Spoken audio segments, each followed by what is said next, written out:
Good.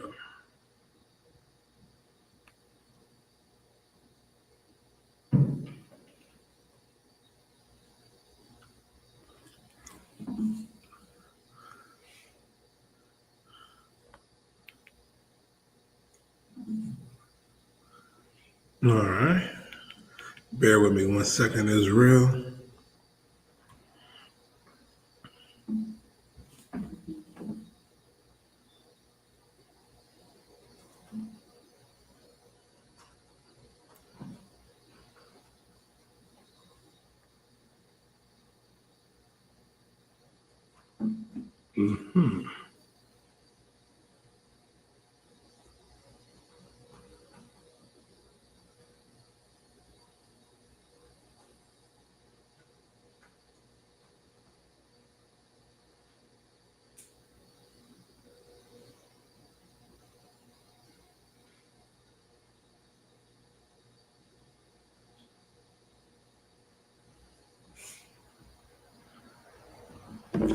All right, shalom, Israel. Yahweh Bashim Yahshua Come Yahweh Shemar Bashim Yahshua. Precinct officer 5,000. You die holding it down until 12 Shield. General Mahayaman gets here. General Mahayaman will be in the building shortly. Any questions that you have, type them in the chat so the general can get to them. Now, understand something. Black, First Nation, and Latino man and woman. Now is the time more than ever to come out of the world and for us to understand that who we truly are. We are the Israelites of antiquity, the real Jews, man, the real ethnic Israelites. And it's time for us to come back to our identity and coming out of Christianity, coming out of that, that Muslim mosque, coming out that church, coming out your fake Israelite group. I mean, everybody's seeing what's going on. The Lord is telling us who, has the truth. The I.S.U.P.K, we've been doing this since 1969. And understand something. Let me get Micah chapter 2 and verse 10, Bubba, for sure. Our problem is we have the mindset of the oppressor. We want to live like our slave master. We want to live his lifestyle.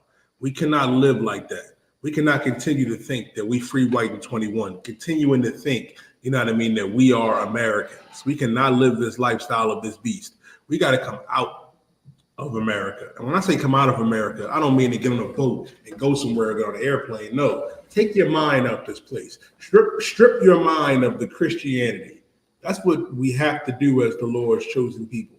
This place right here is diabolical, They don't know what a woman is. They don't know what a man is. You can identify as whatever. Salakia. That's a rough spot. Right. Understand something.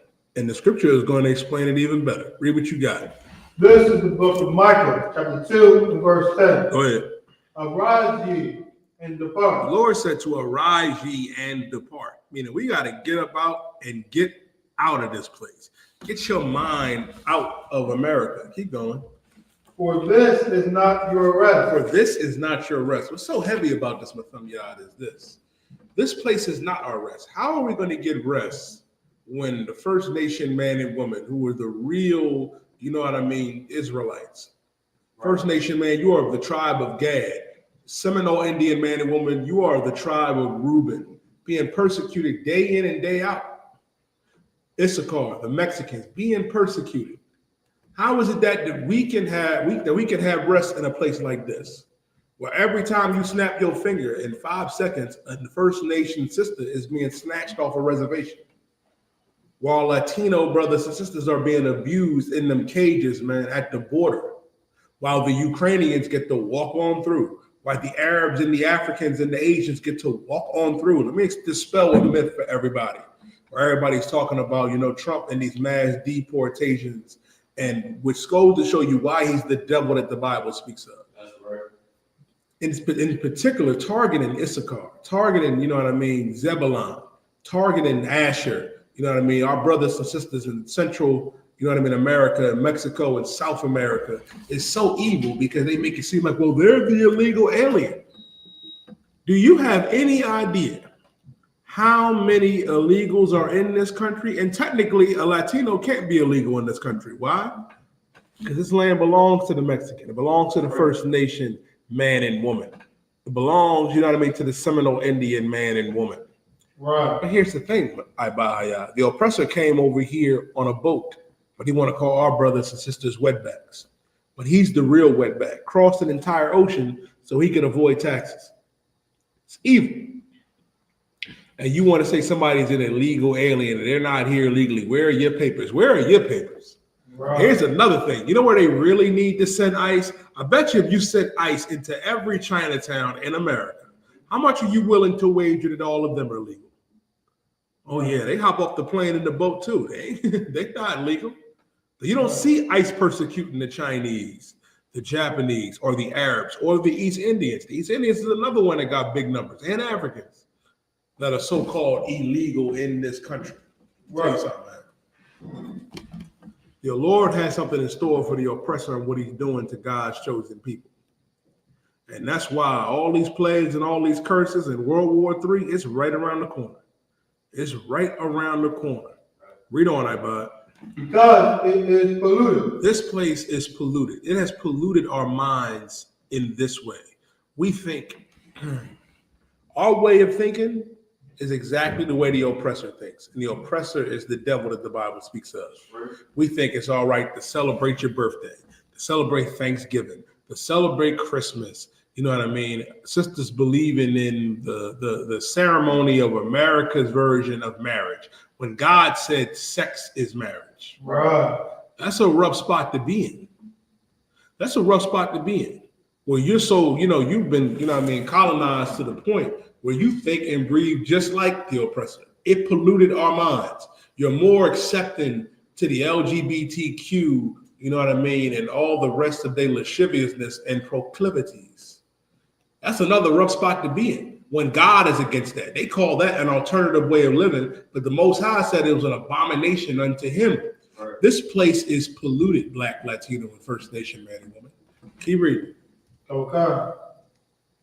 Because it is polluted, it shall destroy you even with a sword destruction. It shall destroy you even with a sword destruction. You trying to follow after the American dream and live that lifestyle and not do what the Lord said to do, it's going to destroy you. It is going to destroy you. How do we know that? The book of Deuteronomy, chapter 28, if you go on down from verse 15, talks about the curses. Where the Lord said, paraphrasing, where he said he was going to smite you with madness and blindness and astonishment of heart. But we get to the point where we lost who we truly are. And that's also in the scriptures. Give me Jeremiah 17 and verse 4. And we have no idea who we are in a land serving our oppressor and serving our enemies because we disobeyed our God. If you ever wanted to know why everything in your life is not going right, because you haven't tried the Lord's way. And the Lord's way is the correct way. Paraphrasing the scripture, I believe it's in Ezra, where it's a straight and narrow path with water on one side and fire on the other. You got to walk that straight and narrow path. You got to come up in the Israelite school of UPK and be raised up the right way. Because if you're not, Jesus, God, you're going to be on Amazon looking at pagan kits. Right. Trying to teach somebody, Negro, you sick. You need to be in a hospital somewhere. You know what I mean? And tell the doctor that you don't want your wife to shove up your head. Salaki. Goes to show you that this is not a job for everybody. This priesthood is very special. Right. And you also have to understand this too. That it takes a special type of brother to be up here and get up in this work and be consistent with it. It ain't for every brother. I don't advise it for every brother. But if you get up in this work, man, it comes with a level of responsibility that you cannot begin to imagine. The best way it was broken down to me, Commander General YAHANNA said, imagine you're filling out an application. But in this, you're filling out an application to rule in Christ's kingdom under him. And guess what? You just might get the job. Maintain it. Don't mess up. Right. Don't mess up and take it seriously. Right. For once in your life, Black, Latino, and First Nation man and woman, let's take something seriously. And the main thing that we have to take seriously is this truth. That's why you got to strip the Christianity and the Islam off your mind. That's why I expect you to be in Atlanta for the Lord's Passover, man. That's right. To be in Atlanta, Most High in Christ. To be in there for the Lord's Passover coming up. April 12th, I bought in Atlanta, Georgia, man. The only Passover. That stuff that y'all doing in them fake groups, that's just a lamb dinner that you have. Right. That's all that is. That is not the Passover. Read what you got, I bought. Okay. This book of Jeremiah, to the 17th and verse 4. Mm-hmm. And thou, even thyself, shall discontinue from thy inheritance. The Lord said that thou, even thyself, shall discontinue from thy inheritance. We've been discontinued from our inheritance because we wanted to live like these other nations. Because we want to celebrate a birthday. For some of you, celebrating a birthday is everything. Not realizing that it's really you just being king for a day, queen for a day. I'm a god, a goddess for a day. And let me explain something to you. Nobody gives a damn about your birthday. Right. Nobody gives a damn about it. There's nothing special about it. It's nothing special about Christmas, Thanksgiving, the 4th of July, Valentine's Day, St. Patrick's Day. I saw y'all Negroes outside in green, and I was ashamed. It's a rough spot. The Lord don't give a damn about that. You out there wearing green for St. Patrick, who wasn't a real saint, because Blacks, Latinos, and Native American Indians, we're the real saints. Guess what? You were wearing green because we've been discontinued from our inheritance. Right. Why? Keep reading. Okay. And thou, even thyself, shall discontinue from thy heritage that I gave thee. That I gave thee. The Lord didn't give it to everybody. He gave this to us. The Lord said in Deuteronomy 32 and verse 8 that he set the bounds of the nations and gave them their own land. Their own land, their own space. But Israel was the one that was going to inherit. Israel is the one that the Lord chose. And that's us, Black, Latino, and First Nation man and woman. He didn't choose everybody. Because he chose us and we disobeyed him, that's why we're being punished. Right. What you have to understand is think of the Most High like a father, because that is exactly what he is. He's our father. Like Christ said, our Father, which art in heaven, hallowed be thy name. He ain't everybody's father. And when you have an excellent father, what does your father do when you do something wrong? Your father doesn't reward you with a PlayStation 5 if you get all F's and D's and you acting like a monster in school and around the house. That's a bad father. I saw one the other just today I bought of a brother in all purple with his son dressed like, you know what I mean, a woman. Talking about he taking his son to prom. That was shameful, Mahayaman. Shameful. Evil as hell. Evil as hell. You're not supposed to go along, you know what I mean, with the lifestyle that the oppressor is pushing on our people and our babies, man. You ain't supposed to go for that. A good father, I saw another one, Mahayaman, of a father putting his 13-year-old daughter out. Like, you got to go stay with your mom. You're not going to be in here, you know what I mean, being a whore, being a deviant, doing drugs in my house. That's a real father. That's how you're supposed to be. Right. And that's what the oppressor does not want. He don't want us in our households. But guess what? Because they came in with, you know what I mean, with their philosophy and polluted the minds of our people, guess what? We living like them. And because we living like them, guess what? We've been discontinued from our inheritance that the Lord gave us, because he did not give this to everybody. The Lord said if he gave it to anybody else, they'd be serving him right now. Right. Keep going. And I will cause thee to serve thine enemies. He said, and I will cause thee to serve who? Thine enemies. We are serving our enemies. I know this is another thing I need you to understand. The oppressor and all of these different heathen nations, they are our enemies. Right. They truly are. They don't give a damn about us. Well, we have to understand, because this is one thing I've been realizing too, Ibad. When they push, you know what I mean, that FBA garbage on social media and Twitter, because that's really all it is. And you hating on the Haitians, hating on the West Indians, hating on the Puerto Ricans, vice versa. What you're really doing is pushing that divide and conquer tactic that the oppressor imposed, because they don't want Blacks, Latinos, and Native Indians to realize that we are the same people and us coming back together. Because if we come back together, we flipping the table over. Hell, we doing that here in the I.S.U.P.K. right now. We flipping the table, changing the narrative. They know that is going to be destructive. Let me tell you something. I saw on TikTok the other day about brothers was complaining like, oh man, it's about to get rough. They bringing back segregation. I wish they would. Because you know what bringing back segregation will do? It will force Blacks and Latinos and Native American Indians to love each other. It will force our people to love each other. Right. Because the Lord said that he would, that we would be serving our enemies. You serve your enemies every day. I don't care how much money you make at that job. Right. Let me tell you about you and that job. It doesn't matter how much money you make, you are still underpaid. It doesn't matter what your title is, what your position is. Guess what? You go to an elevator plantation. Right. That's what you go to. That's what you go to. And extremely underpaid. I don't even got to bring that up. And the conditions that we live in, good night. I know all of us, we all be looking at our bills like this here at home, like, God, man, I don't want to do this. We are in captivity. We are serving our enemies. Our enemies don't live like that. Our enemies live deliciously off of us. Asians come in and live deliciously off of the children of Israel. I was battling with a brother just the other day, my thumb, y'all telling me, well, the Latinos got these businesses and they send it back to the DR in Puerto Rico and they live rich. I'm like, brother, I can tell you have never been to Puerto Rico or the DR in your life. People think that the DR and Puerto Rico are just tropical paradises to where the Puerto Ricans, and you let FBA tell them, dumb y'all, they get that money and they go back and like, oh, we getting off with these niggas. They are struggling just like we are. Right. Have you seen Puerto Rico?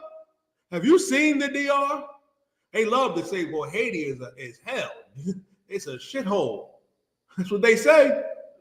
You do realize that the Dominican Republic and Haiti is the same place, right? Right. It's one island, the Isle of Hispaniola.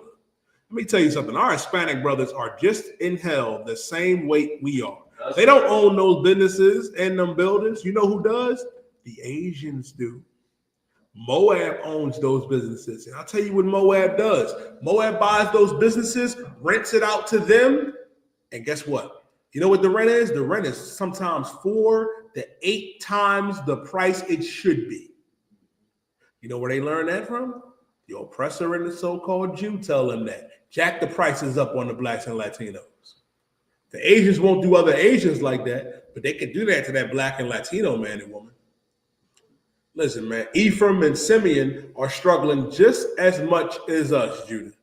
And we are one nation, one family. We are familia. Nosotros somos familia, una raza. Right. And I'm not saying we don't have no Uncle Toms or Uncle Tomahawks and Uncle Tomases, because we have all 3 of them. And I'm here to tell you, the oppressor is not our friend. He is the devil that the Bible speaks of. El hombre blanco es el diablo. He is our enemy. Even though he'll smile in your face, might buy you a little breakfast or whatever here and there, say some sly stuff, but he cannot stand our people. And that goes for all of these heathens. Right. We serve our enemies right here and right now. Case in point, look at what's going on with Issachar. Look at what's going on with Simeon. Look at what's going on with Levi. Catching hell at the border.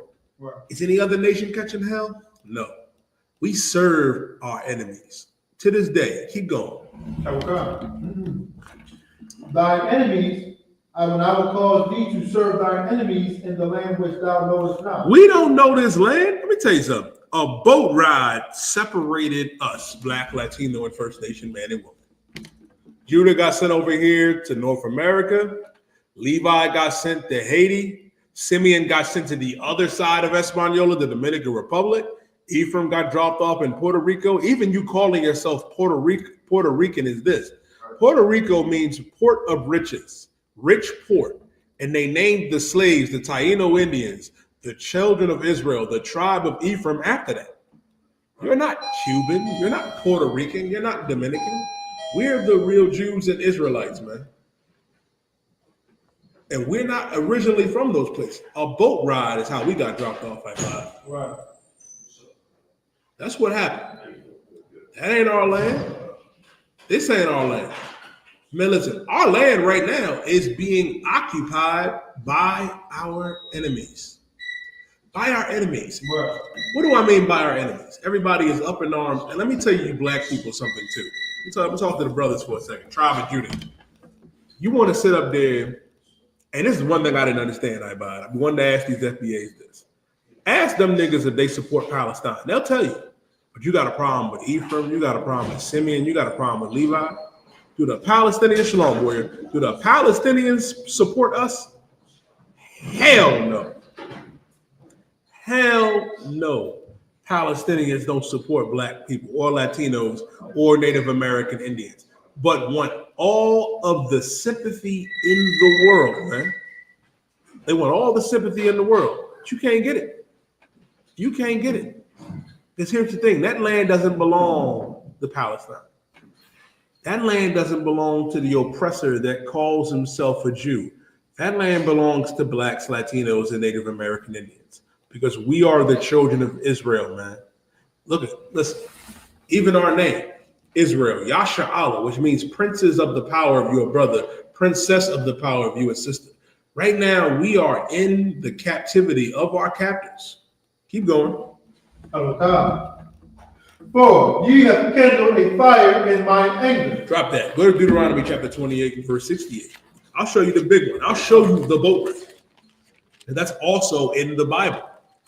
And that's another thing that they don't want to be taught. I know everybody is up in arms about Trump canceling everything, that you can't go up and look in the archives in the U.S. government about prominent Black and Latino soldiers, you know what I mean, cutting that out. They did that with the critical race. He started with the critical race theory.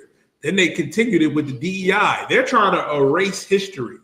Listen, right now, if you look in your kids' books, their history books, some of them books is calling, you know what I mean, the transatlantic slave trade, the Great Migration. That we just decided to willingly come over here and be indentured servants. That's a lie. Right. The only people that came over here and willingly signed an agreement with America to be indentured servants or to be a lower class was the Irish. And they didn't get a bad deal because they became the cops. They started their own gangs and they ended up making hella money, millions of dollars off of our backs, along with the Italians. But Black, Latino, and First Nation man and woman, our boat ride was very different. And I'm going to show it to you. Give me Deuteronomy chapter 28 and verse 68. Okay. This is the book of Deuteronomy chapter 28 and verse 68. Mm-hmm. And the Lord shall bring thee into Egypt again. The Lord said that he was going to bring us into Egypt again. Now remember, we walked out of Egypt the first time. We was able to walk out of Egypt. Walked out, you know what I mean? Came up. We walked in, 70 deep, my God, and came in and came out a nation. Wow. Egypt also, which means Egyptos in the Greeks, which means bondage, which means slavery. So the Lord is saying, and the Lord shall bring thee into Egypt slavery again. Read. With ship. With what? With ship. Can you spell that word for me, everybody? S-H-I-P-S. The Lord said that he was going to bring us into slavery again with ships. Who did that happen to? You cannot go into history and find Arabs, Asians, Africans, oppressors being sold into slavery with ships and having their whole identity stripped from them. Show me in history where Li Chen became John Lee. You can't. But Mathumya became Joseph Smith. I.S.U.P.K became, Ricky Johnson. Mayaka Allah became Mike Jones. Like, goddamn, that's how it happens. That didn't happen to nobody else, but it happened to our people. And that's in the Bible. And also, too, here in Philadelphia, if you go up the 46th Street station, right, there's it's a federal building right there. And when you look at that federal building, at the very top of the gold tip is a slave ship. Goes to show you that the first insurance companies, they financed the transatlantic slave trade. They financed it. Keep going about. So God, by the way whereof I spake unto thee, thou shalt see it no more again. Thou shalt see it no more again. What have we not seen again? We have not seen our land. We haven't seen Israel. We haven't seen it. But you know what we do see? We see Southwest Philly.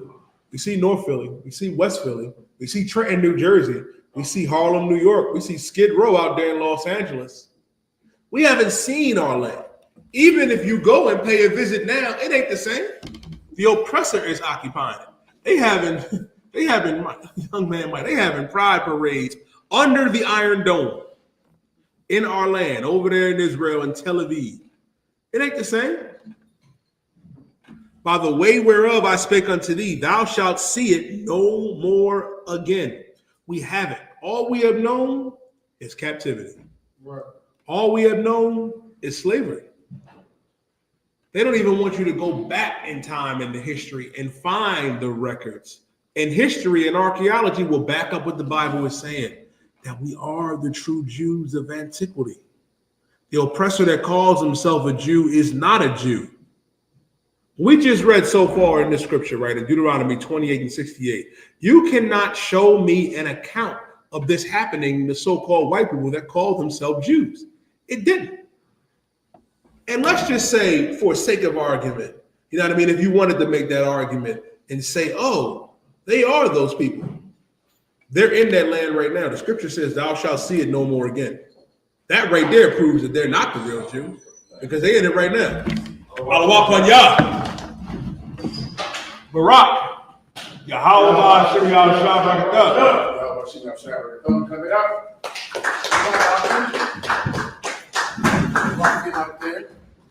All right.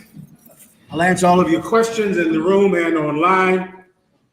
Get you ready to rock out these camps this weekend. Get ready for the Passover that's coming up soon. How many weeks do we have until the Passover? About 3 weeks. 3 weeks. Okay, no problem.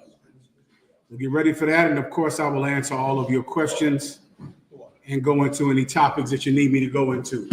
Preguntas. Well, first, mi español. Somos la Escuela Israelita de Conocimiento Práctico Universal. Comenzamos en 1 Oeste Calle 125, Harlem, Nueva York.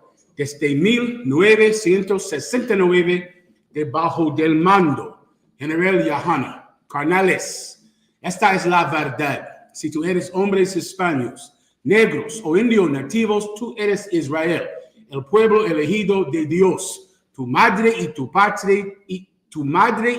padre dicen que somos un culto y mantienen su iglesia sin culpa, pero su iglesia es culpable de todo lo que nos están pasando. Preguntas. This is from Black Sheep. All right, Black Sheep. He said, did I get a breakdown of 1 Corinthians 10 and 13? Of course, Black Sheep, no problem.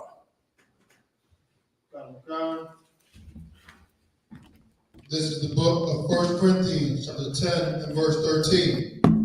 There hath no temptation taken you, but such as is common to men.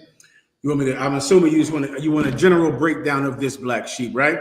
What's the point of that? There's no temptation taken you that is not common to man. What's the point of that statement alone? Who would like to give it a shot? Young brother up front. Everybody go through the same temptation. Give him a hand now. That's important to understand. Why? Because when you're being tempted, you think this is the worst thing that has ever happened to anyone. This is amazing. This is terrible.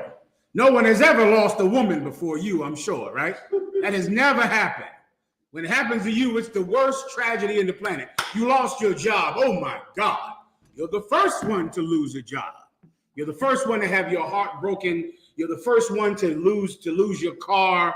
You're the first one to have to sleep in your car. Young brother, sadly to say this, but you are not. It's a very common thing. The things that happen to you that tempt you into leaving the truth or tempt you into losing your life are common everyday things that happen to everybody. That's the point. Continue, please.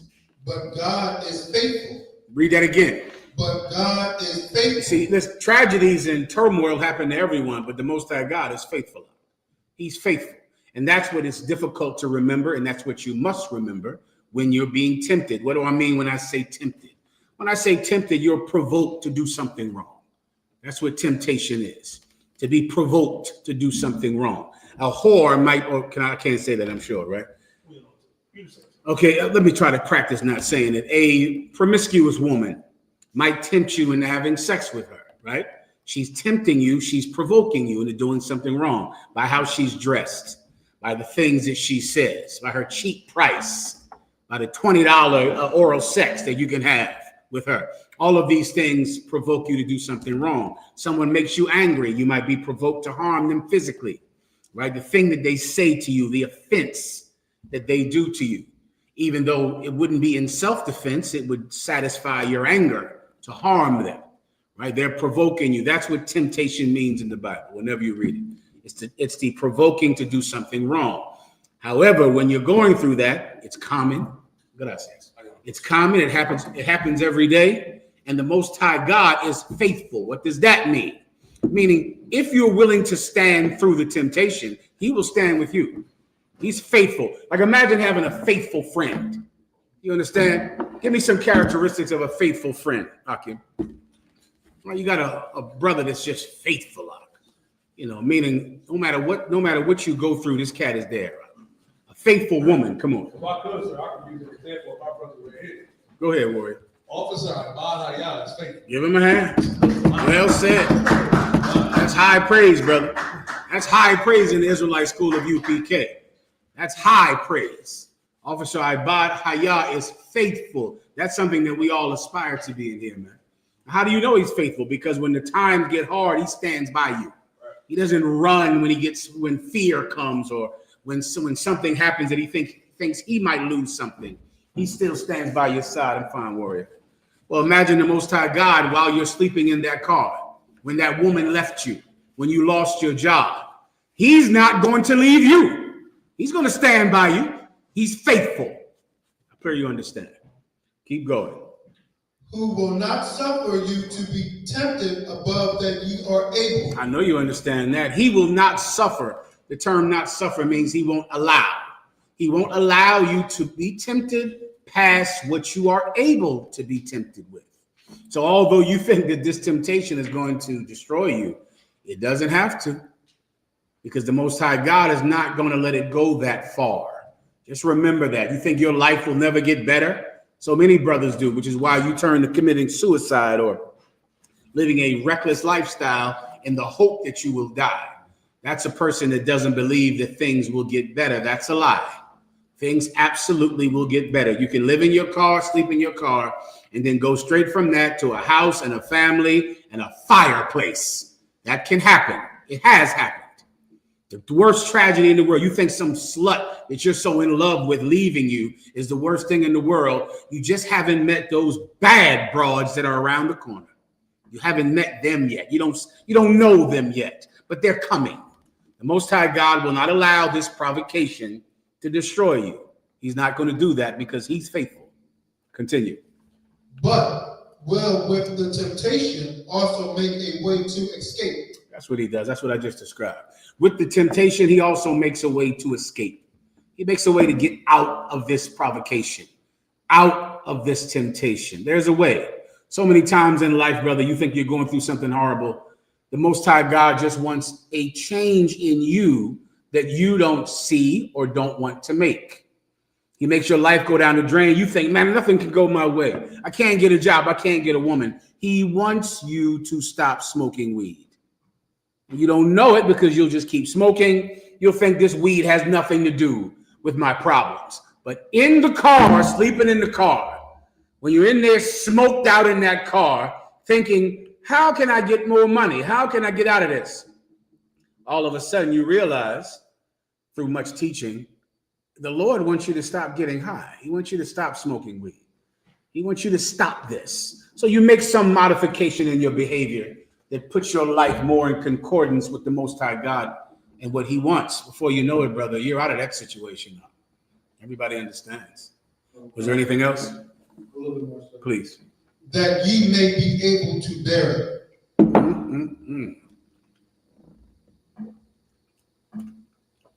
That ye may be able to bear it. To bear what? The temptation. So you can handle it. So many times you think you need this situation to end when you don't. What you need is the strength to handle it. That's what you need, which is the reason you can't get off of drugs. Many of you would stop getting high if you could stop wanting to get high. That's what you're waiting for.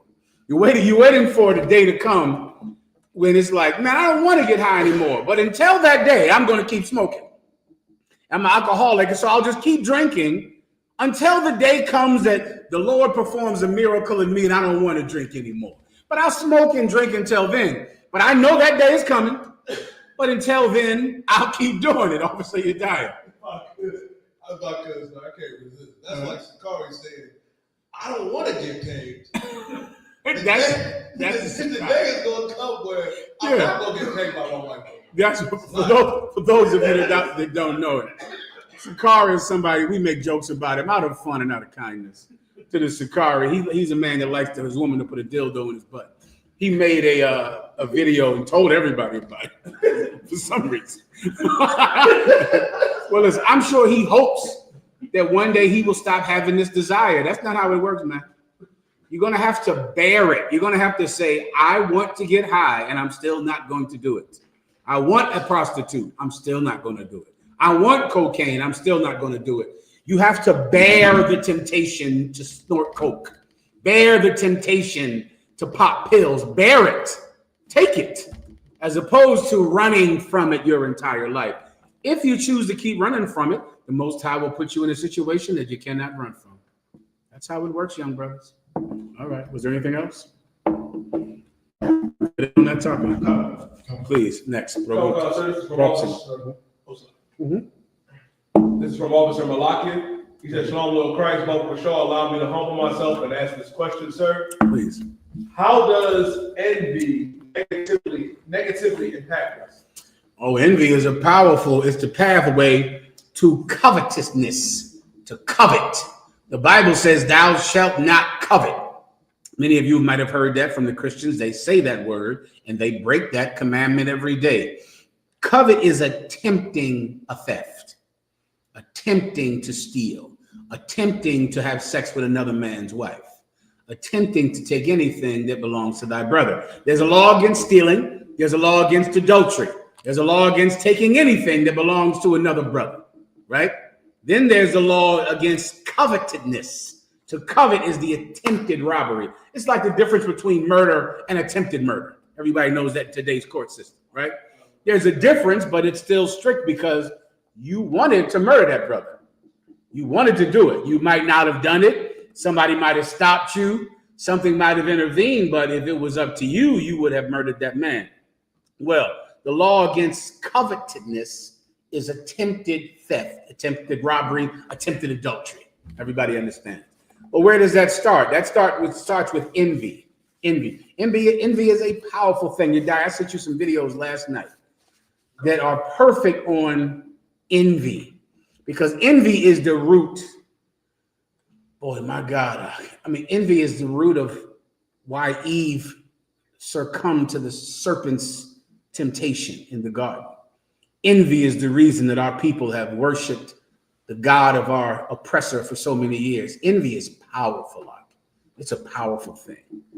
And it's the author of so much crime and death in your life. It is the reason that you are Christian. It's the reason that you worship a God that looks like the slave master, because you envy him. You envy his women. You envy his life. You envy his neighborhood. You envy his money. Captain Desaryak was telling me about all these rappers that recently got indicted for gang a RICO charge. A RICO charge is like where you just prove that he's a member of a criminal organization that performs crime, and so you lock him up based on his association with them. They just sent all these brothers, I think, to El Salvador recently because they had tattoos. Because of a tattoo that they wore, they got sent to El Salvador and put into prison. Didn't go to court. No judge said they were a member of a gang. They saw them with the tattoo. They put them in jail and sent them to El Salvador, right? So much of gang violence that becomes so much of your life when you're young and black and Hispanic. Gang violence is because these men envy white people, Italians, Irish people who have the American dream. You envy the American dream. You want it. You see it. Oh, you got a phone and you got a TV and a computer and a radio back in the 1930s. You see what they have. You see the cars, don't you? You see the house. You see the money, and you see the squalor that you live in. and the projects you come from, and the roaches and rats in your home. And then right out there are women, cars, and riches, and you want it so bad. But oppression doesn't give you the access to the American dream the way it does white people. So what do? You do what you can do to get what you want. That's envy. Envy is terrible and envy is powerful. Envy not thou oppressor. That's in the Bible. Do not envy your oppressor. Don't envy him. Don't look at his life and think that's something that you want. Why? Because thou knowest not his end. You don't know the end of the people you envy. I'm sure when you wanted to join a gang, it looked like the best way to become a famous rapper. Everybody else did it. It looked great. It looks like this is how I'll become a famous rapper, by talking about all the murders I committed.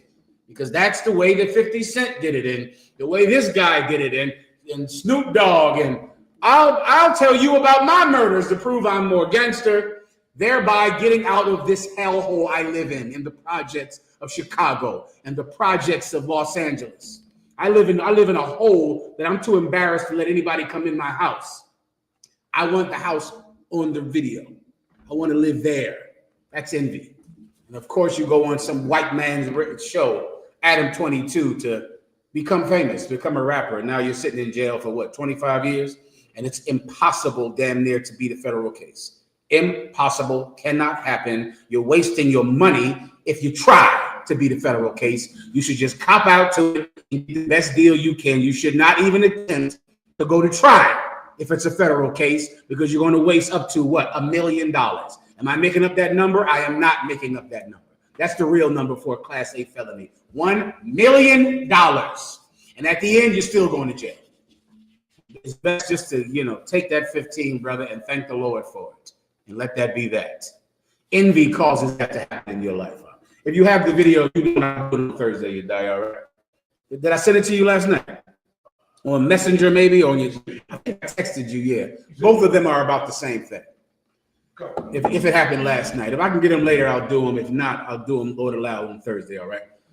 I believe I answered that question. Unless he wants the precepts, I believe he knows those already. Okay, go ahead. You wanted to add on to something, sir? Please. He said, how does insecurity affect us negatively? You might have to define insecurity for me a little bit for me to understand your question, all right? What exactly is insecurity?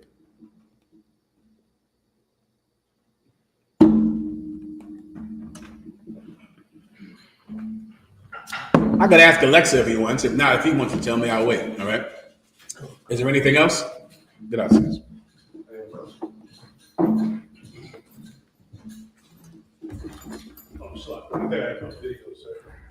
Go ahead. Sir, this is the one that you recorded, or was it the Sauce Walker video? The one that recorded, the recorded ones. I didn't record them, but the recorded ones. Come on, sir.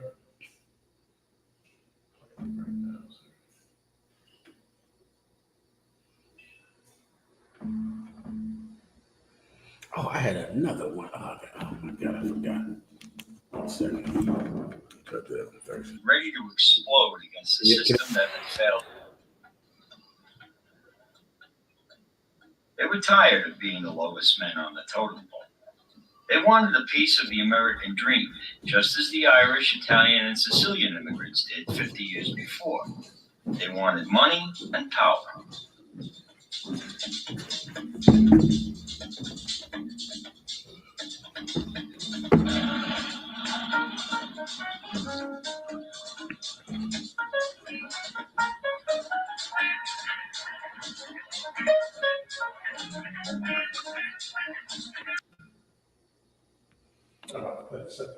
No problem. I've explained to him. This is from a documentary called The Mob versus the Movies, where they go back into the 1930s and they examine mafia movies.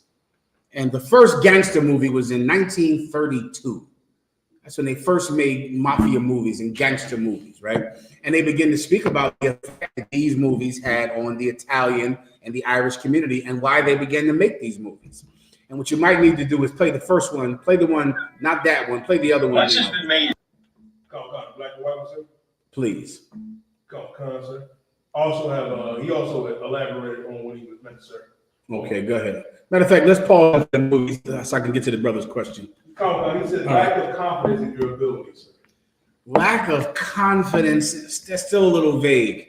There are some things that you shouldn't have confidence in because you shouldn't do it. There are certain things that you should have confidence in because the Most High God wants you to do it. You know, confidence won't make you, take you to the NBA. You know, if you think I just need to believe in myself, that's the American dream, is it not? Just believe in yourself and you can do everything. I can be a famous rapper. Anybody telling me that I cannot be a famous rapper, that person is of Satan, because I absolutely can do anything that I put my mind to. That's a lie.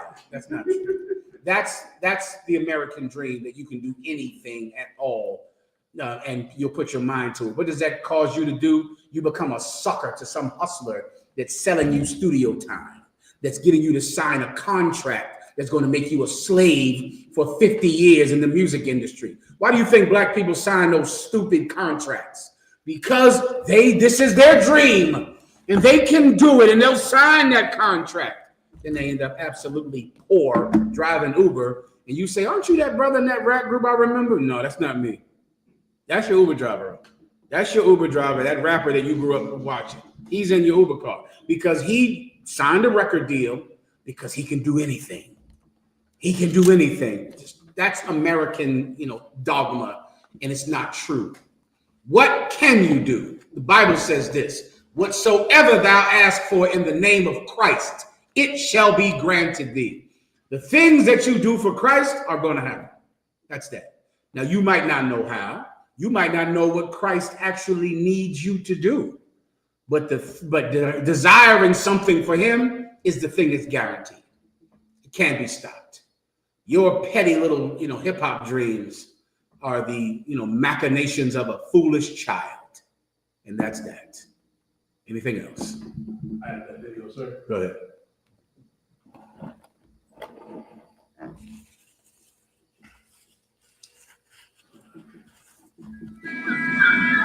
Much has been made about how his records try to show that the criminal rising from society and poverty.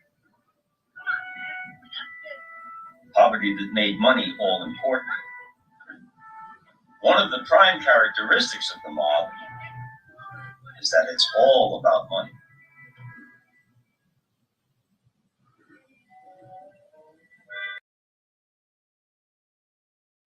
I'm sorry? No problem. I said, this is from the 1930s, from the 30s.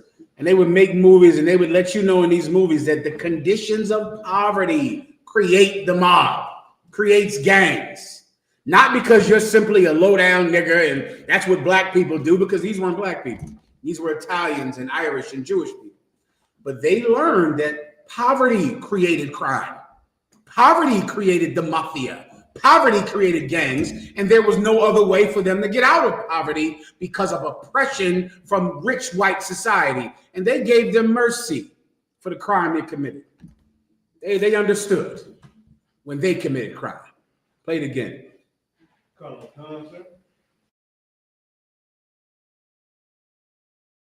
Like the Howard Hawks movie Scarface, the Public Enemy opens with a written disclaimer from Warner Brothers.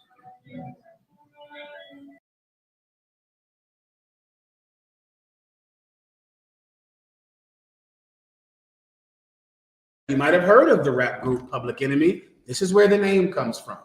Because there was a movie, it was the second gangster movie ever made, and the name of the movie was Public Enemy. The name of every rapper is an Italian gangster's name. Every last one, virtually, is an Italian rapper's name. They'll call you a thug for doing it. They will call people that came from the inner city and they were impoverished and they were driven to a life of crime. Continue.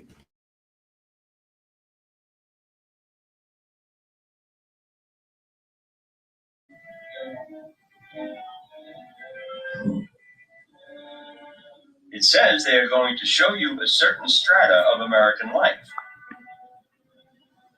A strata that breeds the criminal.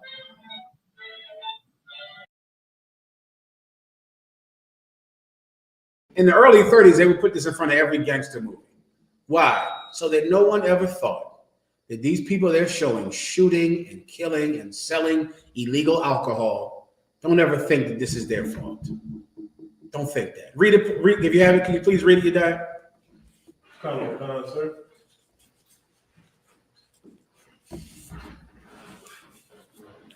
It says, it is the author's ambition of authors, the public enemy, to honestly depict an environment that exists today and a certain strata of American life. A strata is like a class, right, or a world.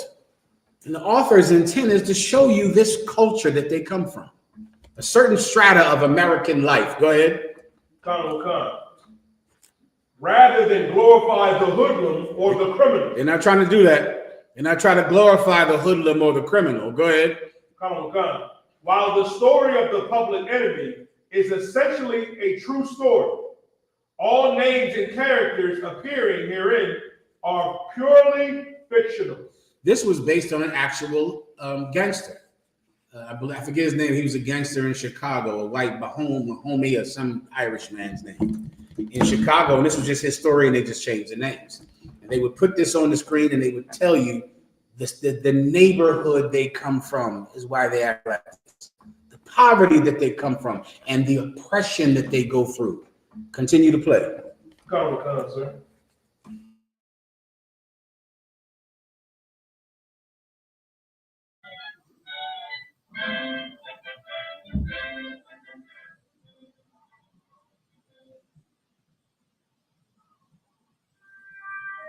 Starting in 1909, the Public Enemy's director, William Augustus Wellman, began to make the case that the conditions for crime are only found in the big cities of America. Immigrants are trapped in poverty, and the only way out is to move up the ladder in neighborhood gangs. In the movie's early scenes, the main characters are introduced as growing up in an urban environment, which by today's standards appears fairly comfortable. Unlike the conditions depicted in photos from that time.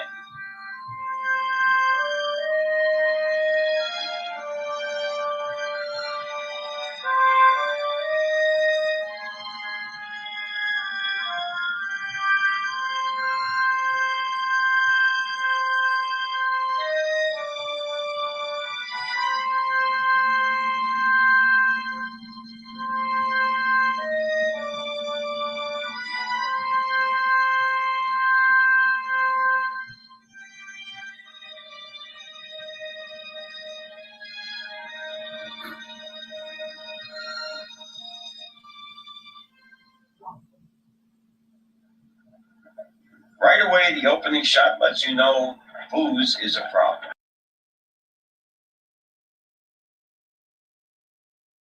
Bad neighborhoods that these poor Italians had to come from. You're a nigger, and you're a terrible thing, and you should be eradicated or shipped off to El Salvador. The envy over the American dream is what causes brothers to join gangs. It's what caused those brothers in Los Angeles to get those indictments. It's what's causing, every terrible thing in your life about crime, the neighborhood you live in, the oppression that you suffer to make sure you cannot achieve the American dream in any legal way, to make sure of it. And of course, the only path is through crime, and it's been done 1,000 times. The difference is you're Black and Hispanic, and they do not feel pity on you. That's the difference. Come on. If I could, sir, but you bring out it so heavy. I know a lot of people love The Godfather. But there's a scene in that movie that always stuck with me. Mm-hmm. It's when they all at that table and they're talking about why they shouldn't sell drugs to other Italians in their neighborhoods. And they said, well, we need to sell it to the niggas. Yes, they did. Did you see Captain Tazariak? If he sent me a video today of the Hodge twins. See if you can get that video of the Hodge twins speaking about Captain Tazariak today. The Hodge twins are some type of podcasters who are racist. And they said the exact same thing that's said in the movie Godfather. Black people hate Black people just like they're in the Ku Klux Klan, because Black people have believed the propaganda of movies and the radio, and mainly their number one entertainment, church. Church teaches Black people to hate other Black people. And so what the officer is saying about the movie The Godfather is correct. This is all about envy, brothers. Envy. This is the feeling of envy, the desire to be like white people is what causes you to live a life of crime. That's it. Anything else? Sir.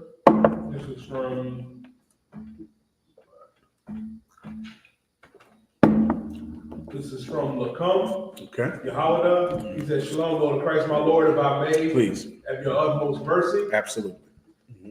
In 2 Corinthians 5-8, does it literally mean we are going to be in front of the Most High God? Okay, let's hear it. Come from God. This is the book of 2 Corinthians, chapter 5 and verse 8.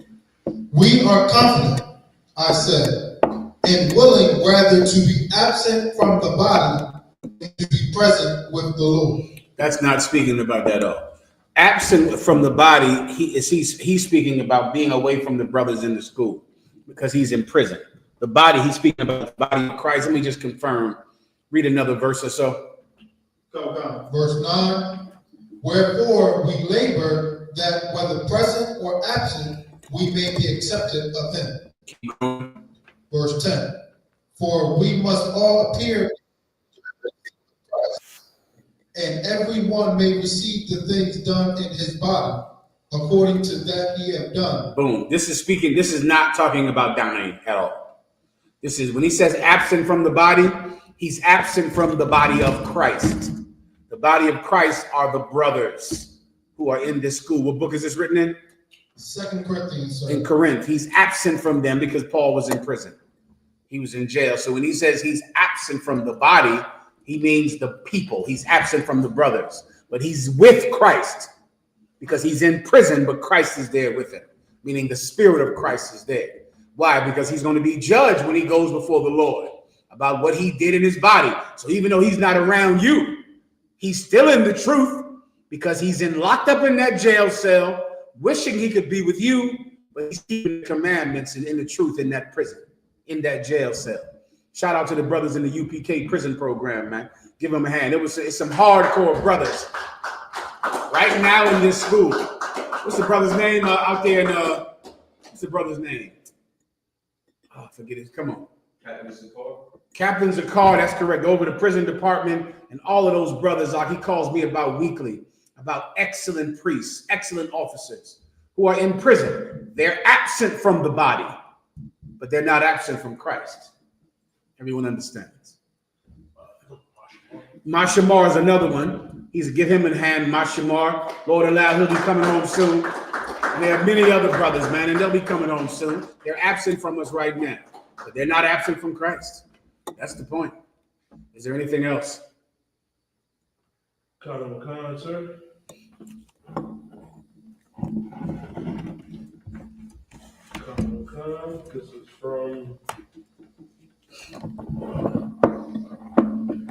This is from young man. Oh, sorry. This is from Sister Deandra. She said, Shalom, y'all. Shalom. Please. Where does praying on your knees originate from? Is it wrong to do so? Okay, I think there's a precept in Daniel where Daniel might have spoken about praying on his knees. Praying on your knees is not a sin. If you want to pray on your knees, when you go home, and you can lay flat down on the floor if times get bad enough. If things get rough enough, just lay face down flat on the floor like David did. When David had committed adultery, he had sex with that brother's wife, and the woman was pregnant, he laid flat on the floor, face down, to plead with the Most High God in subjugation that the Lord might save the child. At the end, the Lord decided to kill the child. David got up, washed, and went and ate because it was over. All right. So you can, be prone on the ground if you want. You can get on your knees, whatever you do in the privacy of your own home where nobody sees it. That's up to you. All right. In public, we pray the way we pray in public.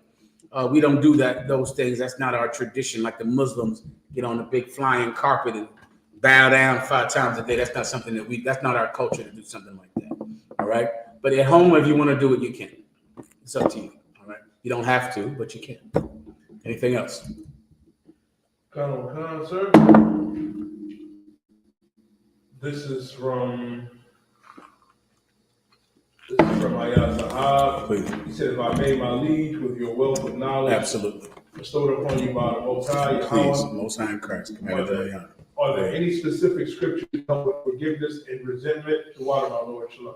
There's some good ones out there for forgiveness and resentment. I would go to the Lord's Prayer. I would start there. If you want to understand forgiveness, forgiveness is virtually impossible to understand. It's because it's not natural to forgive. There is no animal that forgives. There's no lion or dog or cat that puts things in the past. That is not natural to forgive anyone. Forgiveness is supernatural. So to do it, you're going to have to explain it to yourself in a way that you will understand. And this is the best way to understand it. If you don't forgive, you're not getting forgiven. Right. That's it. So now that is natural. It's self-preservation, right? You know, I want to eat. I know I'm going to get hungry. Well, the only way I eat is if I feed you. If I feed you, I eat. If I don't feed you, I don't eat. Oh, that I can understand. Now I get it. Now it's just self-preservation. And that's how Christ made us to understand. Forgiveness is in the Old Testament. All over the Old Testament, the Most High God was trying to teach Israelites to forgive one another. They could never do it. They could forgive the other nations for slavery. That's easy to do because the other nations have the power of the government. It's easy to forgive someone when you need him for a job, isn't it? Well, that's quick. I need him for water. I need him for school. I forgive you, white man. I'm sure you do. Because if you don't, how will you eat? How can you be angry with someone who you need for your survival? You can't. You're quick to forgive him because you can't live without his pleasure. You can't live without his sun shining on you. You need him. But to forgive your equal, to forgive someone below you, why would you? He can't do anything for you, right? Why would you forgive him? The Most High was always trying to teach it all through Leviticus, all through Exodus, all through the prophets. We could never do it. Jesus Christ came with the clue, with the key on teaching us how to do it. Just take me straight to the verse, all right? Give me as much mercy as ye give, you shall receive as well. Go ahead. This is the book of Matthew, chapter 6 and verse 12. And forgive us our debts as we forgive our debtors. That is the key to understanding forgiveness. Forgive us our debts as we forgive our debtors. So I owe the Lord because of the crimes I've committed in the past, which are many, which are greater, which are more than the hairs on your head.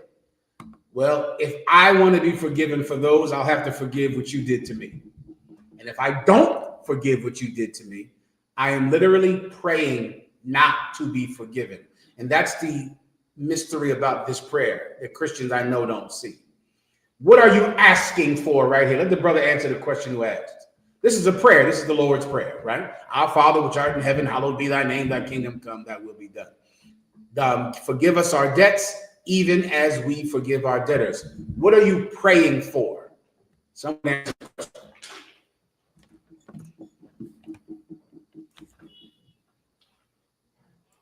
If someone in the room would like to do it, you can give it a shot. The brother who asked the question, he'd be perfect to answer my question.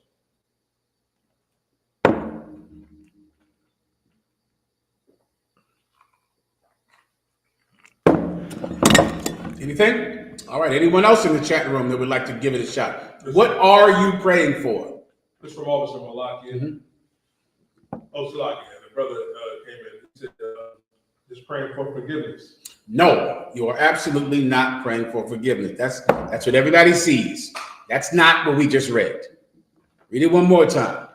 And forgive us our debts as we forgive our debtors. Stress the word as. Read it again.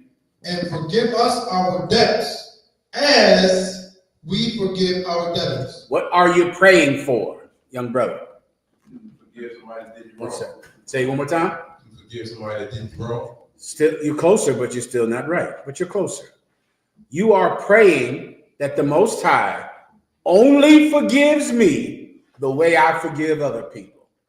Forgive us as we forgive our debtors. So literally you're saying, Lord, forgive me the way I forgive other people. That's what you're asking for. That's the prayer. So if you don't forgive people, then what are you asking for? You're asking for what? You want to give it another shot? Be punished. You're asking to be punished. Give him a hand. That's what you're asking for. It's a prayer saying, Lord, only forgive me like I forgive them. Forgive me as I forgive the people. Forgive my debts as I forgive my debtors. Meaning, if I forgive them, forgive me. Meaning, if I don't forgive them, do not forgive me. You're asking to not be forgiven if you don't forgive. That's what you're asking for. And that's what's going to happen. That's what's going to happen. That old sodomite out there, Sakari, he thought it was so terrible that brothers in the UPK left the truth back in the 90s. He thought it was a horrible thing. Meanwhile, that whole time, he had a woman with a strap on, putting a dildo in his butt. He's not getting any forgiveness. Why? Because he doesn't give any. You understand? He couldn't forgive this brother for falling down in his old age when he was 70 or 80 years old and leaving the truth. He, as a young, strong man, put his beard down, ass up for a woman. Beard down, ass up for a woman. And he wants forgiveness? No.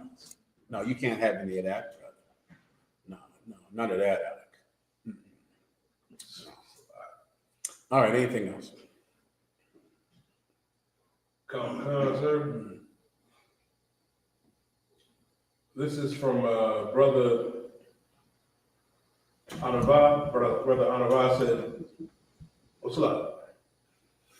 Let me give one more caveat about the brother's question about forgiveness and resentment. Now, there are many things in life that you should get some specific counsel on. What I find is many times I'm asked that question, it's about some woman that committed adultery on you, and you're trying to forgive her. If you catch a woman in adultery, leave her. Right. Do not stay with her.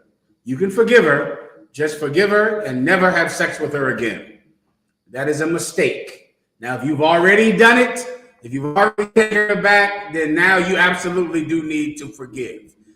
To facilitate that forgiveness, that woman should become a person. She should become a completely different person than the one she was when she had sex with you, meaning sex with that other man. She should come into the truth. But there are certain things where it's more complicated, where forgiveness doesn't mean stay married to her. It's not, forgiveness means you don't kill her. You understand? That's forgiveness. Woman whored on you, I'm not going to kill her. Don't kill her. Let her go. Shalom. That's forgiveness. It doesn't mean stay with the woman and let her continue to be with her so she can whore 1,000 times. Forgive her, but don't be with her. So if it's about that, forgiveness does not mean stay with a woman who has committed adultery. The Bible says not to do that. That's in the Bible. So I just wanted to make sure, just in case that's what we were talking about. In specific, talk to your camp leader about the thing you might be harboring resentment over. Talk to the camp leader and give him specifics about your problem, all right? Anything else? Come. This is from a young man Roland. He said, can you tell me the difference between a concubine and a wife? A concubine is a woman who you have because you have killed her father, killed her mother. She was dirty and bloody and matted with dirt, and she was left after the war.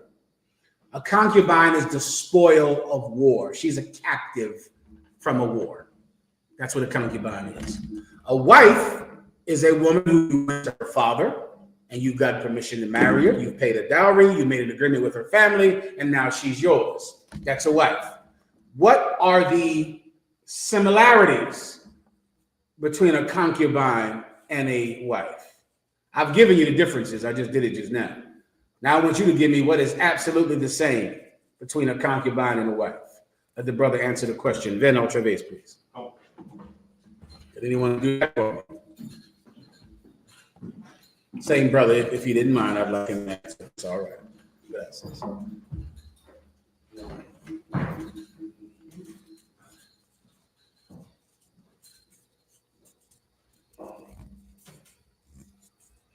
Open it for anyone that would like to answer.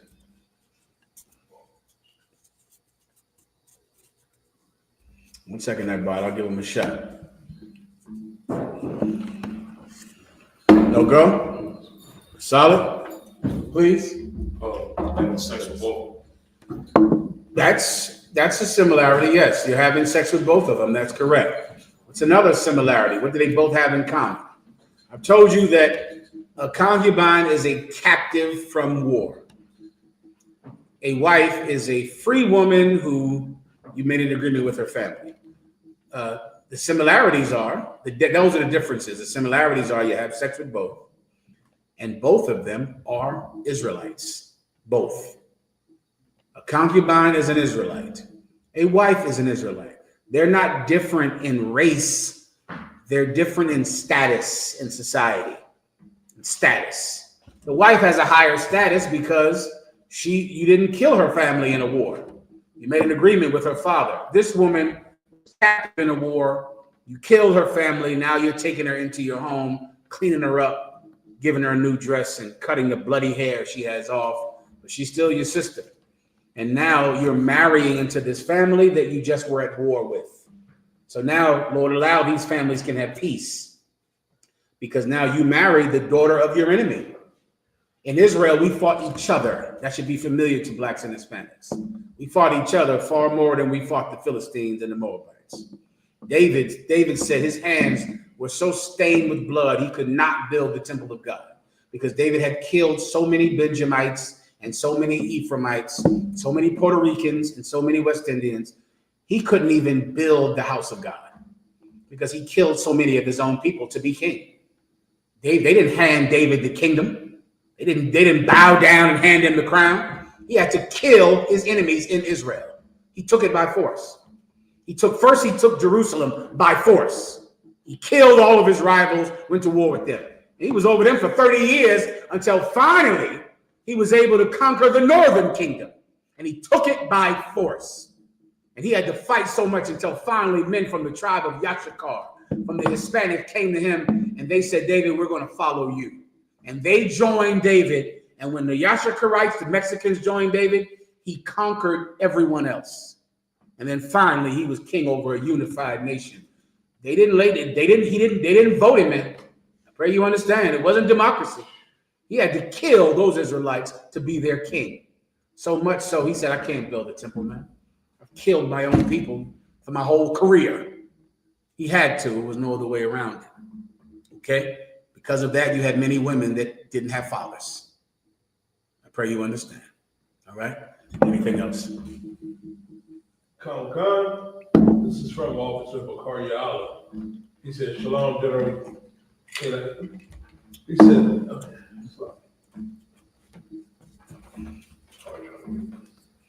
Shalom, General. He wants to know about us going back to the wilderness and what will be expected. And he wants to know, is it metaphorically or literally? The wilderness is not a metaphor. It's literal. It's like it was when we came out of Egypt. You want to think about that.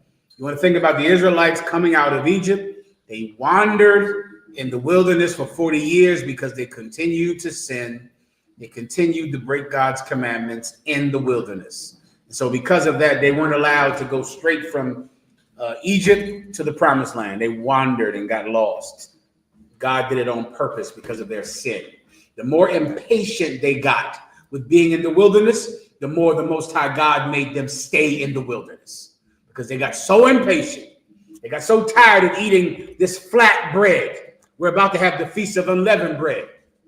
Israelites got so sick of eating the same thing every day, they wanted to go back into slavery, just to have something different to eat, just to get the flesh that they were able to eat in Egypt, the flesh pots.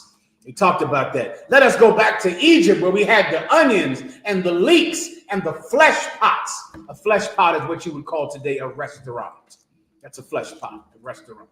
They have it to this day in India and in China. It's a big old pot that sits outside, and they throw whatever in it and scoop you a bowl, and you pay them. These exist today in India and in China. It was called a flesh pot. The term restaurant is talked about when they had a big bowl of beef soup in France, and they said, come eat this soup. It'll restore you. It'll make you healthy. It'll restore you.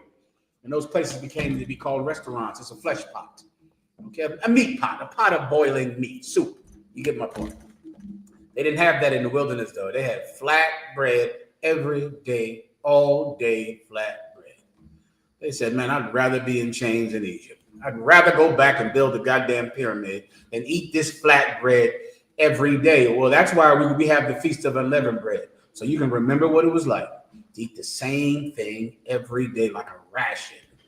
And you want to eat it every goddamn day. Well, that happened so much we wanted to go back. So we wandered, right? That was the wilderness. We wandered in. When Christ returns, only the people who have earned it will get salvation, right? It was not like that in Egypt. Everybody left, whether they were righteous or wicked.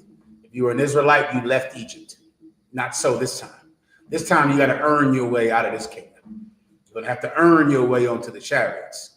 In doing so, you'll have a better class of people. You understand? You'll have people that actually believe, right? The wilderness is where the Israelites go after Judgment Day, after the elect are taken up into the chariots, then they're put down in the wilderness to be proved, where the Most High God can plead with them, meaning train them. And the wilderness is where this ragtag nation of people that escape slavery by the grace of God become a great and exceeding army. Become that army in the wilderness. In the wilderness, we change. We change. We organize. We organize in the wilderness. We get out there and we get ourselves together out there and we train and train and train. And then we are unleashed on the remnants of our enemies. The Chinese who are left, the Japanese, the Arabs, the Russians, the Saudi Arabians, and everyone else that will still be functional, still be around. They'll need to be taken out physically. And the Bible speaks about this in Joel, where we will run like horses, fire behind us and fire in front of us. That's in the Bible. That training happens in the actual physical wilderness. The Bible does not tell you where the wilderness is, but the wilderness by definition is a place where there is no population of people. There's no cities, no, civilization. The Amazon rainforest would be a perfect wilderness. Nothing there but animals and trees, and that's that. And it's a vast area where there's just nothing, no people. Give me another place, some deserts, there's a lot of places like that. Maybe the Sahara Desert, I don't know. Definitely the Amazon rainforest. And there are other places like that where there are no civilizations. And one of those places will be where the Israelites come down to train. Everybody understands. Right? Anything else? I'm paraphrasing scriptures. If you need me to, I can tell you where they're at. Please believe they're in the Bible. That's why I'm saying them. All right, that's the whole point of this whole thing. They're in the Bible. Come on, I'm fine. Go ahead. Let me train myself to say no thank you in Spanish. Hold on. It's not no bien.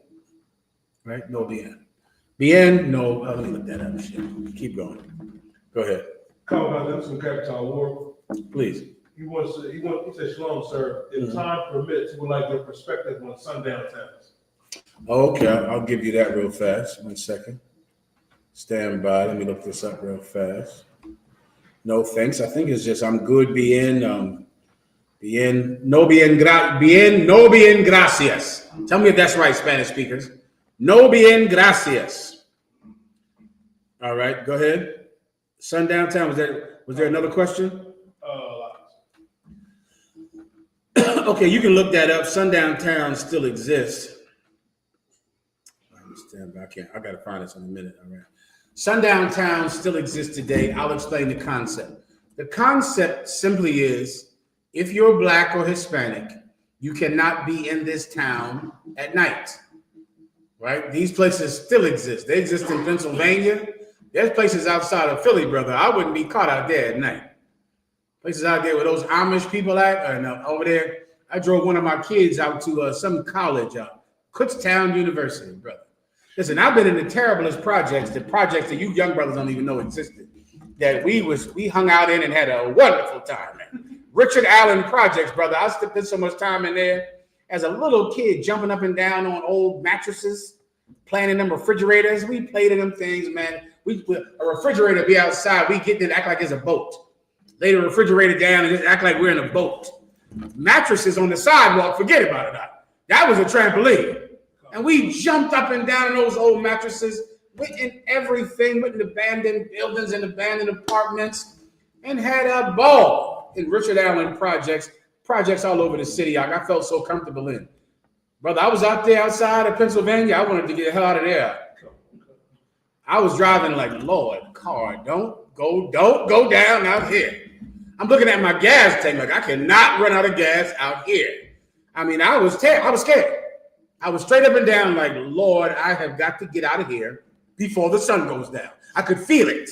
Like I'm getting this boy, and I'm looking at the clock, looking at my gas tank like, yeah, I got this. Come on now, get in the car. Get in, we got to get the hell out of here. You don't want to be outside. This place is outside, right outside of Philly, 30 minutes from here. You don't want to go out there. It's so dark and so nothing, and it's another world. And all of the rules of society do not apply out there with those devils out there that live out there. Now, that's Pennsylvania. My God, in Mississippi, in Florida, I'd be getting the hell up out of there quick as I could if I was you. Go ahead. If I could, sir. Mm-hmm. You said Florida. I'll never forget that. This was myself, Officer RY, Officer Picard, Officer Mahayaman. We was traveling to Florida for the Hebrew Academy trials. Mm-hmm. And we was in one of these sundown. Remember that time we was at that first spot? I'm saying, telling RY, I buy the car like, yeah, we're going to kill everybody in there. I don't know if it's because I'm from the tribe of Judah, so-called Negro. I don't know if it's built into my DNA, but I could feel it. I could feel it. I got to get out of here. Let me tell you what the black people used to say. When you were around in a white town traveling, stay woke. That's what they would say a long time ago.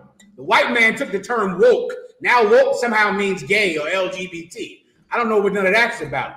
But I have always heard black people say, where you going? All right, nigga, stay woke out there, bro. You out there partying with white people? You think you got some white girlfriend out there sometime? All right, stay woke. Stay woke. Don't be out there having fun, going to some party in some white neighborhood. You better stay woke. You work some new job around white people. You think you one of them? You think you can date their women? Stay woke, nigga. Stay woke. Stay woke meant never get too comfortable around white people, because if you do, you're going to lose your life. Emmett Till learned that lesson the hard way. Don't relax. Don't think everything is good. Don't think, I'm cool or everything is fine. I got a white friend. Stay woke. Stay woke. If you were around a sundown town, stay woke. Don't sleep. Don't relax.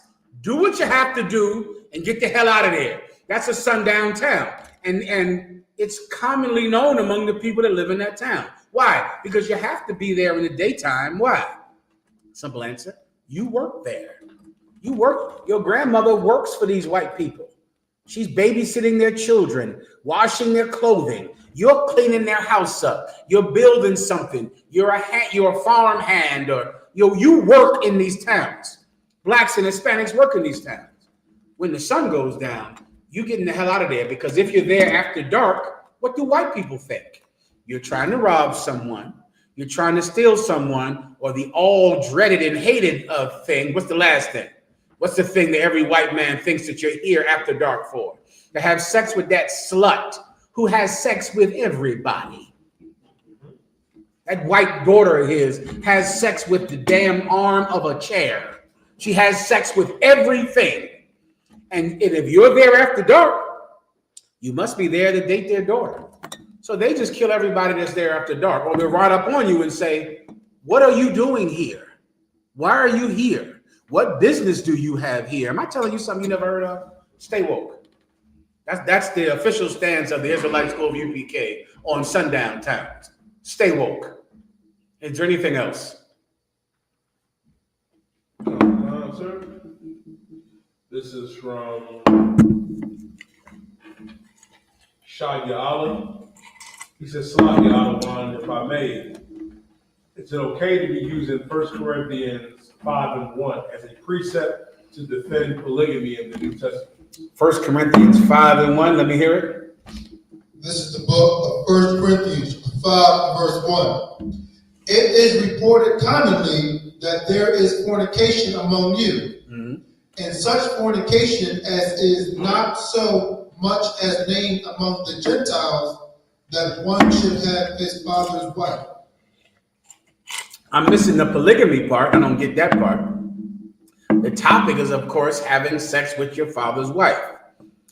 Okay, I think maybe I'm getting in that. He might be saying if it's your father's wife and it's not your mother, it must be polygamy. That ain't bad, Shadyawa. That's not a bad viewpoint. That's an unusual one. I can't recall anyone using that in the past, but you could be on to something, officer. You could be on to something. It would be like assuming that it's your father's wife because he has more than one wife. Now, it's an assumption because maybe your mother's dead. Maybe that's why your father has more than one wife. I usually would not use this because I'd have to make a big assumption about it. But I do get your point, all right? We should work on that. And let me think about it for a second to see.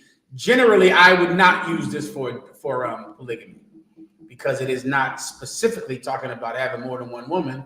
And I can pull precepts that are specifically saying a man can have more than one woman. So I would just go there if I'm trying to battle a Christian about polygamy. This specifically is saying it is unlawful to have sex with your father's woman.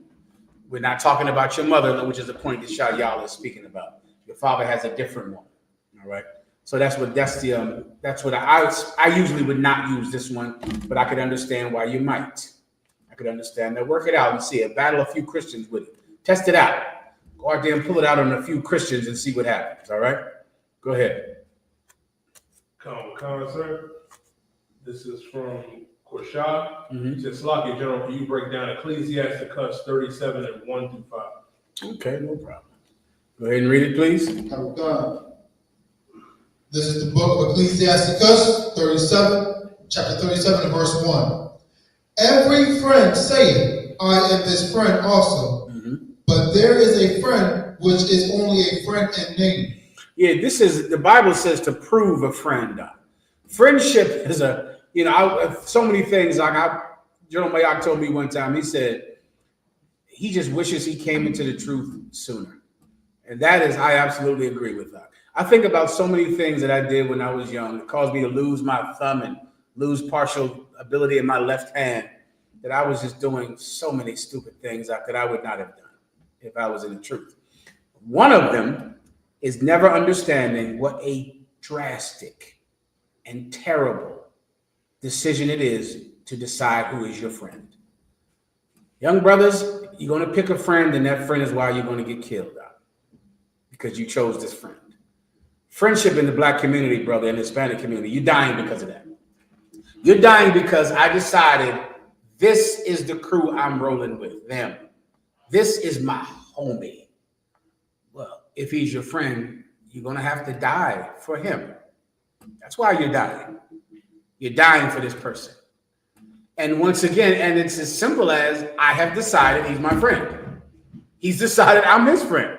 So we're dying together in a car. We're getting shot together. We're going to jail because he's my friend. It is such a giant decision.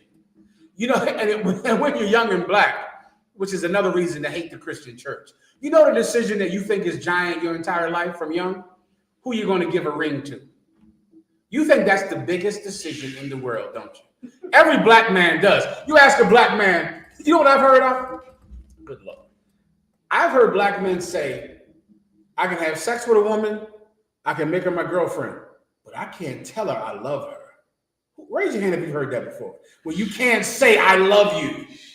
And I always go, you put all that rod in there, all that penis in there. You had your mouth all over her private areas. But you can't tell her you love her. Who in the hell cares? And the brother will say, well, I can't say I love you because that's serious.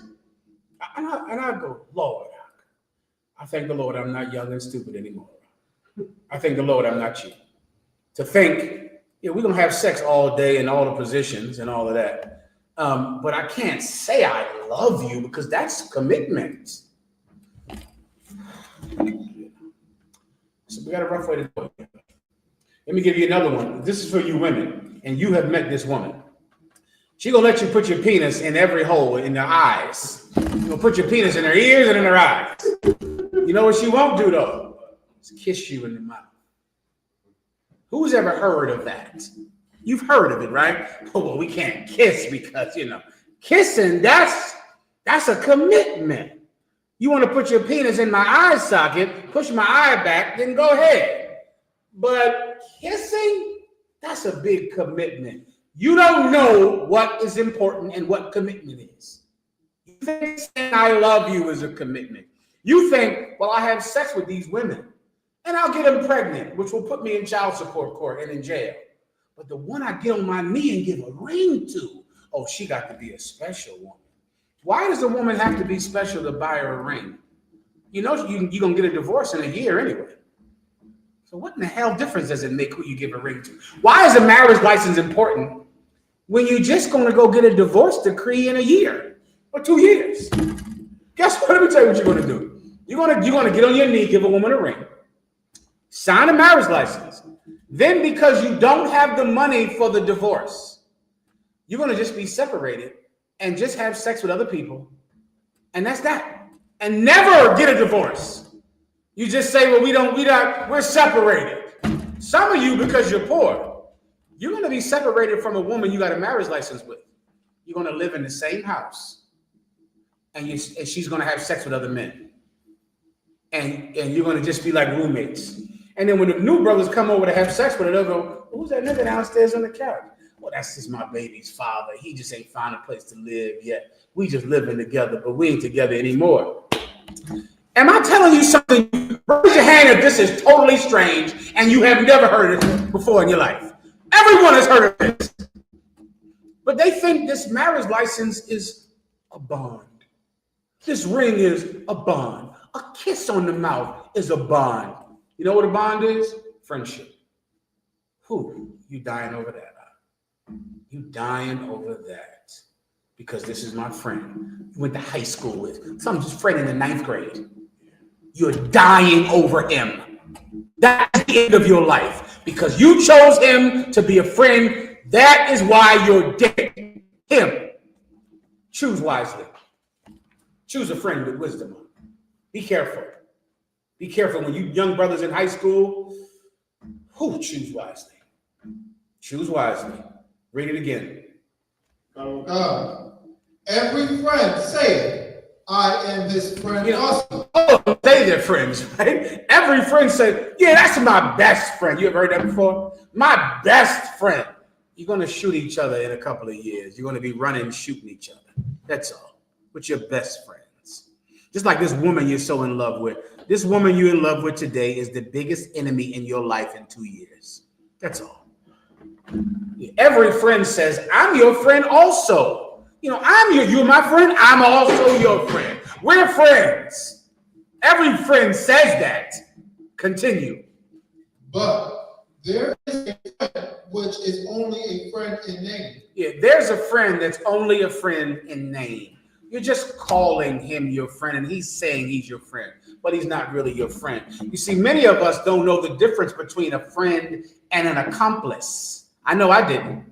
I thought an accomplice was the same thing as a friend. Sure, we're friends. We rob people together. We get high together. We go knock off holes together. This is my best friend. Of course we're friends. Of course we know everything about each other. We both were there when we did that. An accomplice is not a friend. That's not the same thing. Because you do crime and you women think a bitch is your friend because she keeps all of your secrets. That's your friend. Well, of course she's my friend because she knows how I cheated on my husband. She knows how I did this. She knows how she makes sure that, she keeps all my secrets. I tell my husband I'm with her when really I'm with other men. This is my friend. An accomplice is not a friend. That's not the same thing. There's a friend there are people, every friend says they're your friend, but there are certain friends that are friends in name only. They're called your friends, but they're not really your friends. That's the point. Is there anything else? You wanted to verse 5, sir. Go ahead. Verse 2. Is it not a grief unto death When a companion and friend is turned to an enemy, I shouldn't have to break this down for you, right? This is everything. This is everything you've ever heard of. These two people in the same gang, from the same neighborhood, they're killing each other. That's that. They're killing each other. They're going to shoot each other. That's what's going to happen because a criminal, a vile person, can't give friendship. They don't have that ability to do that. So if you pick a person of low character, but you're requiring something of them of high character, selflessness, how in the hell is your best friend not going to snitch on you? He's snitching on you. Why? Because he is of low character. He's not going to go to jail. He could not go to jail simply by telling that you did something. You know what that would take? That would take a One West kind of ethic for someone to say, I could go home right now if I just did my time. But I'm sorry, if I just told on you and told somebody what you did, then I would get to go home, which means I have to go to jail if I do not say what you did. That's only in One West, something like that. That's selflessness. That's the spirit of Christ. I'll say, listen, I did a crime. I'm paying for it. You caught me, then you got me. I'm going to jail. I should have never done it. I'm paying for what I did. Well, just tell us what I did and you can go home. Never. Put me in jail. I did it. Oh, that's the spirit of Christ, Doc. Where are you going to find that at outside of these walls? Who are your friends? Some snitches that you met in high school? A bunch of filthy snitches? Nah, they're friends in names only. They're not your real friend. A real friend would go to jail forever just to make sure that you didn't. That is the obligation we live under in here. That's why we don't commit crimes. We don't do things like that because we understand how serious it is. And we know that if we do it, there's nothing that we can ever do to get out of it because we will never betray our brothers to get out of trouble. I pray you understand. Continue. Verse 3. O wicked imagination, whence comest thou in to cover the earth with deceit? Oh, wicked imagination, when did you come in to cover the world with lies? The world is so full of lies, we think people are our friends simply because they say we're friends. What do you fools in gangs think? That the Crips are your best friends for life? The Bloods, the gangster disciples, the black disciples? Philly doesn't really have gangs anymore. We go by neighborhoods, I'm assuming. You think these people, because they're from South Philly, they'll go to jail for you. Okay, we shall see. Oh, they're from West Philly, so they're going to go to jail for me. Okay, I hear you. No problem. I don't think that's going to happen, however. All right, this world is covered with lies, and people say they're your friends, but they're going to snitch on you the first chance they get. The first chance they get, they're going to say something to get themselves out of trouble because they're a person of low character and they can't take responsibility for their own actions. Everybody understands. Is there anything else? This is from his name is King. He said, I need some guidance. He said, I just had a breakup with my girlfriend that I wanted to marry. She said that I am being controlling because I told her she shouldn't eat shrimp, crab, pork, and lobster. I got you. What's your specific question about this? Just guidance on how to deal with that, sir. Were you already having sex with her? Let's see if the brother can answer that question. I'll take another one while we're waiting, all right? This is from Officer Yaraj. He says, Slack y'all want if I may get a breakdown of 1 John 4:18. I would like to use this precept. This precept is one of the papers to prove anxiety is fearing something outside of God. The water general. I'm sorry, say that one more time. He wants to know what? Slack. He said he wanted to get a breakdown of 1 John 4:18. He said he would like to use this precept to prove that anxiety is fearing something outside of God. And he wanted to use this precept to see if anxiety is fearing something outside of God. Let me hear it. Of God. This is the book of 1 John, chapter 4, and verse 18. There is no fear in love, but perfect love casteth out fear. Because, I'm sorry, did you have more? Because fear hath torment. He that feareth is not made perfect in love. Absolutely, he's correct. Anxiety is fearing something instead of God. Because you fear a thing instead of God, you got anxiety. Anxiety is like irrational, perpetual fear, where you're just afraid of everything.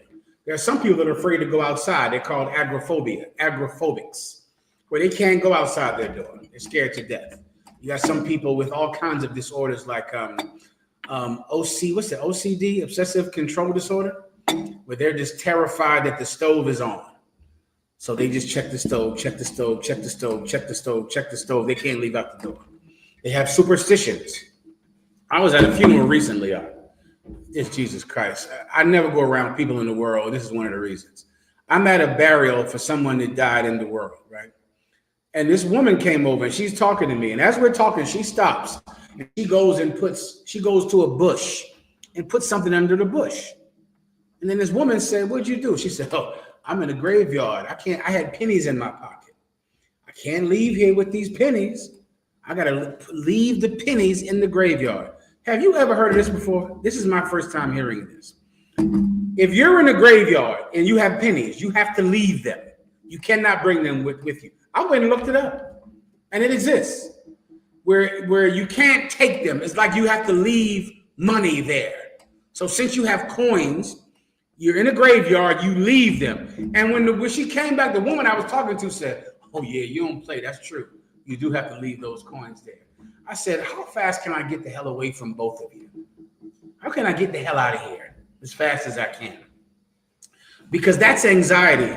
You're scared if I don't put a coin in this fountain, something bad is going to happen. If I don't leave a coin at the graveyard, something bad is going to happen. If I split a pole, my mother's back is going to, what's the one? If I step on a crack, I'll break my mother's back. If I split a pole, if I do this, cross your fingers, do this. Who the hell can live like that? What life are you living with all of your anxieties? Do those things make you feel safe? All of your superstitions, all of your covering in the blood of Jesus, do you feel safe enough to walk outside finally? Wouldn't you like to live without those anxieties? Wouldn't you like to live a life where your conduct earns you your safety? Your conduct, your behavior. Wouldn't that make you feel a lot safer?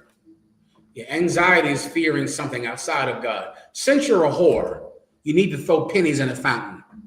Do you understand? Since you're a slut, you have to constantly cover yourself in the blood of Jesus. Since you're a drug dealer, you have to wear a cross around your neck or a Jesus piece because you sell drugs and you murder people. But you're hoping that Jesus will protect you on the drug corner. Jesus. Wouldn't it be better just to not be a drug dealer? Right? Stop being a whore. Then your conduct would protect you. Then you wouldn't have so much anxiety. All right, that's all I can do for you. I gave you one more thing to ignore. Is that enough? Add that to the list of things you ignore that I say. And now I'll just move on to the next thing. Is there anything else? All right, was that it? I will pass the class over to Priest Officer Mathumia.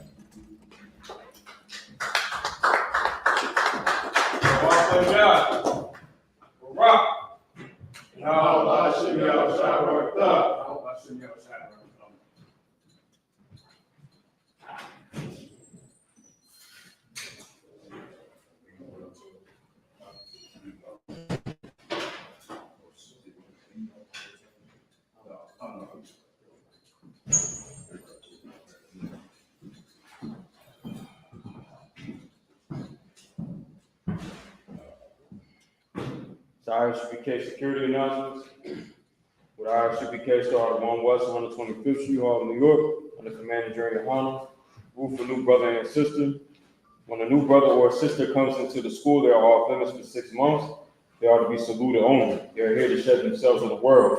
If they need transportation, the teacher will arrange it. After 6 months, if a brother or sister has an interest in a particular person, he or she must get permission from the head to speak to a brother or sister. There is another 6 months in which the brother and sister will court each other.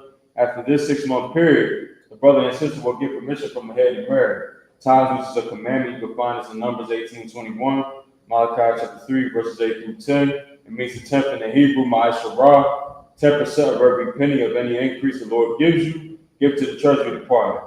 Priest fund, free will offering for priests, not mandatory, whatsoever amount you would like. Upcoming holy convocations. The next one will be the Lord's Passover, the Lord's annual Passover in Atlanta, April 12th. All right. Everybody must, pay $200, for Passover fees and whatnot, you know what I'm saying? Everybody make it their business to pay that $200 Passover fee. All right, meet us down in Atlanta. Remind Akim and Akwathi to check the bulletin board in the hallway. If any brother wants to be a trooper in the school to start wearing all black, boot, shirt, pants, headband, and scarf, which means he's staring, we're just going to give a courtesy salute. And for brothers that don't know, that's new to it, you know what I'm saying? You're just going to repeat after me. You're just going to literally repeat what I'm doing, all right? Now, the Israelite, Ahmad Shabbat. Ahmad. Barak. Yahweh, Ba'ashem, Yahweh Shai Barakatah. Yahweh Ba'ashem,